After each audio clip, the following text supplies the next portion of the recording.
Hi guys! For today's video guys, nanlilinis si mama ng sahig habang nagpatugtog sa Spotify. Tas kami naman ni Tafa guys, panay sunod. Tapos sabi ni Tafa guys, Gracie, alika. Tingnan mo si mama oh. Ang galing Gracie oh. Tapos ipupunas niya sa sahig. Tas sabi ni mama guys, tumabi kayong dalawa dyan, naglilinis ako ng sahig at ang dami ng balahibo. My God, guys, kami pa yung sisisihin niya. Samantalang ngayon lang namin siya nakikita naglilinis guys gamit yung ganyan. Siguro guys, hiniramin lang to sa kapitbahay kasi wala kaming ganito eh. Tapos ito na, ay my God! Casper, tumabi ka dyan. My God, huwag ka masyadong magpakita sa camera, Casper.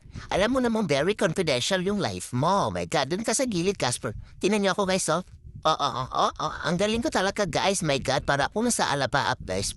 Tuwing lumalapit sa akin yung map guys. Oh my God. Tinan niyo ako guys. Ay, ang galing ko mama no. Mama, ang galing ko ano. My God. Hi Casper, tumabi ka dyan sa camera. My God, tingnan mo. Yung mata mo punong-puno ng muta. Tumabi ka naman dyan. Oh my God, si Casper talaga eh. Alam niyo ba guys, tabing tatlo hindi kami magkakapatid. Si Tafa guys, ay inadapt ni mama. Kinuha ni mama sa gilid ng center nung baby pa siya. Kasi kawawa talaga siya guys. Tapos ako guys, hiningi ako ni mama sa aking dating parent.